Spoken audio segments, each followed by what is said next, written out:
Exercise 4 का part 3, जिसमें मैं आपको इससे पहले मैं बता रहा था जन्म नियंत्रण बर्थ कंट्रोल कैसे किया जा सकता है, उसके लिए क्या क्या विधि हो सकती है, किस किस तरह की विधि अपनाई जा सकती है। प्राकृतिक विधि आपने देखा, रासायनिक विधि देखा। 3 नंबर में मैं बताना चाह रहा हूं जिसको आप यांत्रिक विधि या रोधक विधि कह सकते हैं, जिसको इंग्लिश में आप बोल सकते हो मैकेनिकल और बैरियर मेथड। अगर आप ठीक से देख रहे हो आपको पता चल रहा होगा रोधक रोकने वाला, किसे रोकने वाला? निषेचन को। निषेचन कैसे होती है? शुक्राणु अंडाणु के संलयन से, यानी शुक्राणुओं को अंडाणु से संलयन ना हो इसके लिए एक विधि इस्तेमाल किया गया, रोधक। खास करके इस तरह के विधि में इस्तेमाल की गई युक्तियां, जिसको डिवाइसेस कहते हैं, यह युक्तियां पुरुष और स्त्री दोनों के लिए आते हैं। 1 नंबर में मैं आपको बताऊं निरोध, जिसको इंग्लिश में आप कंडोम के नाम से जानते हैं। ये जो संरचना होती है रबर यानी लेटेक्स की बनी हुई नली के आकार की संरचना, जिसका एक सिरा खुला होता है, दूसरा सिरा बंद रहता है।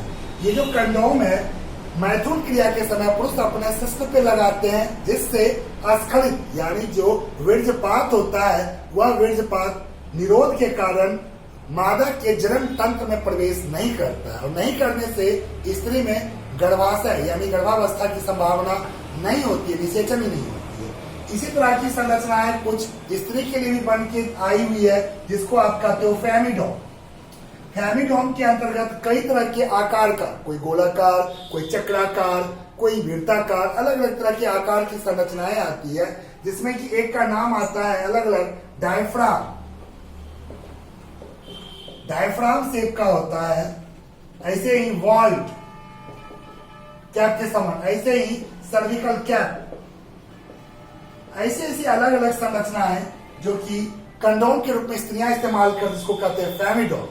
ये सब मैंने बताया आपको रोधक। रोधक के अंतर्गत ही एक और चीज मैं आपको बताऊं जिसका नाम है IUD, शॉर्ट में मैंने बताया, जिसको आप कह सकते हैं अंतः गर्भाशयी युक्तियां, जिसको इंग्लिश में आप बोलते हो इंट्रा यूटेराइन डिवाइसेस।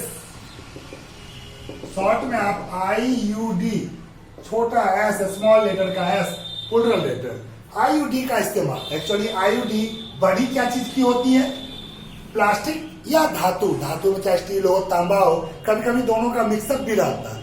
ऐसी संरचनाएं जो कि गर्भ निरोधन का कार्य करती है, और इसका इस्तेमाल अनुभवी डॉक्टर या अनुभवी नर्स के द्वारा स्त्री के गर्भाशय में आरोपित किया जाता है। और ये खास करके इसके बारे में अगर बोला जाए IUD के बारे में, ये अंडोत्सर्ग तो ना कहा जाए, ये खास गर्भाशय में आरोपित है, तो आरोपण यानी भ्रूण का आरोपण। इसके साथ साथ अगर बोला जाए तो शुक्राणु, इसकी जो गतिशीलता होती है उसको रोक देता है। एज एग्जाम्पल, अगर कॉपर की बनी हुई है तो आप कॉपर रिलीज करेगा, कॉपर रिलीजिंग IUD।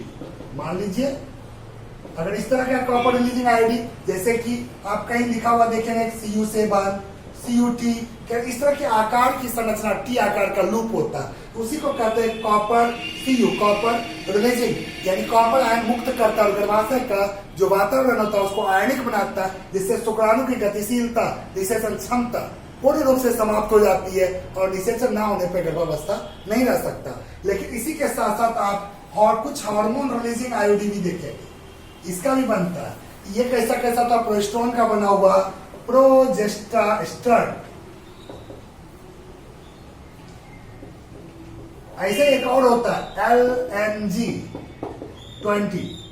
ये जो नाम है इसका फुल फॉर्म होता है लीवो नॉर्जेल सर्ट 20।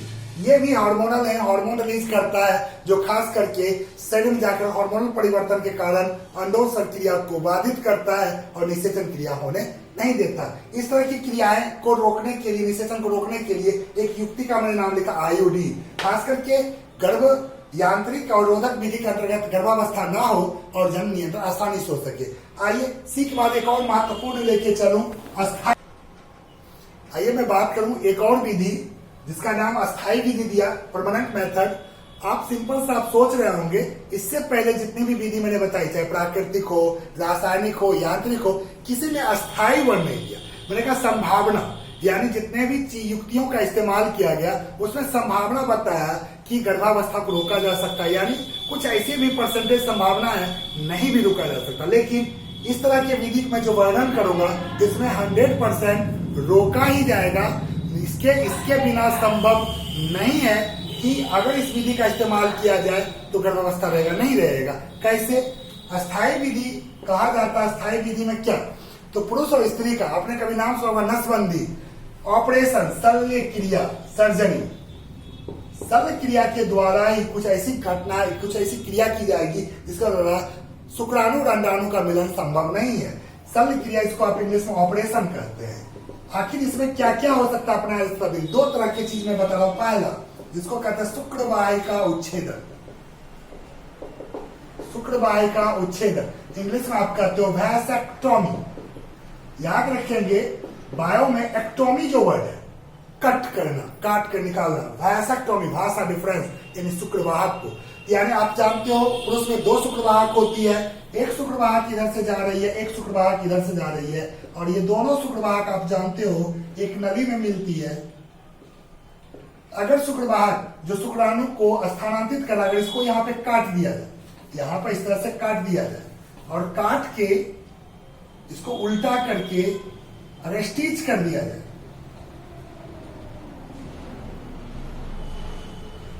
क्या शुक्राणु का स्थानांतरण होगा? नहीं होगा। ध्यान रखेंगे। तो शुक्रवाहक उच्छेदन, अगर शुक्रवाहक को शल्य क्रिया द्वारा दोनों ओर का कटिंग कर दिया जाए तो शुक्राणु का स्थानांतरण नहीं होगा, अपने गंतव्य स्थान पर शुक्राणु नहीं पहुंच पाएगा, अर्थात शुक्राणु के नहीं पहुंचने से आगे का जो निषेचन क्रिया वो संभव नहीं है। तो पुरुष में ये क्रिया शुक्रवाहक को काटकर की जाती है। याद रखेंगे, यहाँ पर सिर्फ शुक्राणु के स्थानांतरण को रोका गया और क्रिया कोई भी ना रोका गया। इसी तरह दूसरा एक और प्रोसेस मैं बताता हूं स्त्री में, जिसको कहते हैं नलिका उच्छेदन। तो कौन सा नलिका? अंडवाहिनी, फेलोपियन नलिका, फेलोपियन ट्यूब, इसको कहते हैं ट्यूबेक्टोमी। ट्यूब को काटना यानी अंडवाहिनी को। अंडवाहिनी भी 2 होते हैं, अपने स्ट्रक्चर में देखा था जब मैंने मादा जनन तंत्र पूरा बताया था। दोनों ओर की जो जनन वाहिनियां होती है, अंडवाहिनी होती है, ये गर्भाशय से जुड़ी रहती है। अगर इस अंडवाहिनी को अगर काट दिया जाए,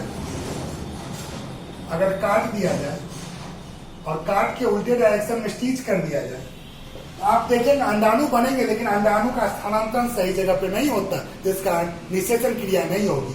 इन दोनों में आपने देखा संभव नहीं है शुक्राणु अंडाणु का संलयन किसी भी हालत में, इसलिए इसको अस्थायी विधि नाम दिया जाता है। इसी तरह से मैंने आपको जन्म नियंत्रण का पूरा संपूर्ण प्रक्रिया मैंने समझाया। आगे आइए नेक्स्ट चीज में बताओ, नेक्स्ट टॉपिक बताता हूँ। आइए मैं एक टॉपिक और भी जोड़ के बताता हूँ एक्सरसाइज 4 में। आपने अभी तक देखा था जन्म नियंत्रण विधि, उसी के तहत एक और छोटा सा मैंने दिया MTP, M for medical, termination of pregnancy, यानी आप शॉर्ट भाषा में आप ये भी कह सकते हैं गर्भपात, जिसको एबॉर्शन आप कहते हैं। एक्चुअली देखा जाता है, अगर इसको आपको कहा जाए, इसको डिफाइन करें, क्या कहेंगे? गर्भावस्था पूर्ण होने से पहले, गर्भावस्था के पूर्ण होने से पहले स्वेच्छापूर्वक, अगर स्वेच्छापूर्वक गर्भ को समाप्त किया जाए, एक वर्ड दिया था MTP, यानी सिंपल आप कहते हैं गर्भावस्था को पूर्ण होने से पहले स्वेच्छापूर्वक गर्भ को समाप्त करने की प्रक्रिया MTP, medical termination of pregnancy कहा जाता है। लेकिन ये कब कराना चाहिए, इसका क्या इसका क्या आवश्यकता पड़ता है, इसको क्यों करना चाहिए, इससे क्या लाभ है और इसे किस तरह से मानव दुरुपयोग करता है, इस पर थोड़ा सा मैं फोकस करूं। सबसे पहला चीज, इसको अगर करने की जरूरत पड़ती है तो कब? पहला, अनचाही गर्भ, यानी जो हम नहीं चाह रहे हैं, अगर वो गर्भ रह गया तो उसको समाप्त करना, या किसी दवा का, स्त्री के द्वारा किसी दवा का बिना किसी से पूछे, या किसी दवा या किसी भी कारण से ऐसी चीजों का इस्तेमाल किया गया जिससे भ्रूण को नुकसान हो रहा है गर्भावस्था में, तो उस स्टेज में भी MTP कराने की जरूरत पड़ती है। या किसी और भी कारण हो सकते हैं, जैसे ऐसे एग्जाम्पल आप कह सकते हैं, भ्रूण को नाश करने के लिए स्वगर्भता यानी प्रेगनेंसी से पहले अगर किसी तरह के चोट वोट या कोई कारण से उस भ्रूण में कोई अनियमितता आ गई, भ्रूण को चेक करने पर पता चलता है उसके शारीरिक संरचना में कुछ अनियमितता आ सकती है, उस स्टेज में भी MTP की आवश्यकता पड़ती है। अब रही बात, इसका आवश्यकता पड़ी तो हम भ्रूण उसका हत्या यानी एमटीपी कर सकते हैं। लेकिन ये कब करानी चाहिए? याद रखेंगे 12 सप्ताह से पूर्व, यानी गर्भावस्था का 12 सप्ताह अर्थात 3 मंथ, प्रारंभिक 3 मंथ कर सकते हैं, प्रारंभिक 3 माह या 12 सप्ताह। 12 सप्ताह से पूर्व या प्रारंभिक 3 माह के पूर्व के भ्रूण को आसानी से अगर हम एमटीपी कराते हैं, इससे वह माँ जो बच्चे को जन्म देगी और वह भ्रूण दोनों सुरक्षित रहेंगे, यानी कि माँ को किसी भी प्रकार की किसी तरह का नुकसान होने की संभावना नहीं है। इसके बाद में रिस्क लेना यानी कि उसमें खतरा हो सकता है। इसके बाद अब रही बात, इस तरह की क्रिया जनसंख्या वृद्धि को भी रोक रहा है, यानी जनसंख्या वृद्धि को कम करने में भी सहायक करता है एमटीपी। रही बात, इतना होने पर आज के डेट में मानव दुरुपयोग भी इसका खूब कर रहे हैं, मिसयूज जिसको आप कहते हैं। किस रूप में? गर्भावस्था में जांच कर भ्रूण के लिंग को जांच करके वह नर है या मादा, इसको जांच करके मादा भ्रूण हत्या किया जा रहा है। इस भ्रूण हत्या को रोकने के लिए हमारे इंडिया सरकार ने 1971 में कानूनी प्रस्ताव लाया और जिसको मंजूरी दी गई। अर्थात आप कह सकते हैं एमटीपी अब सुरक्षित है, अब किसी भी प्रकार का उसमें दुरुपयोग नहीं हो सकता, क्योंकि वहां पे कानूनी अपराध क्या माना जाता है। आइए मैं नेक्स्ट वीडियो में कुछ और बताऊं।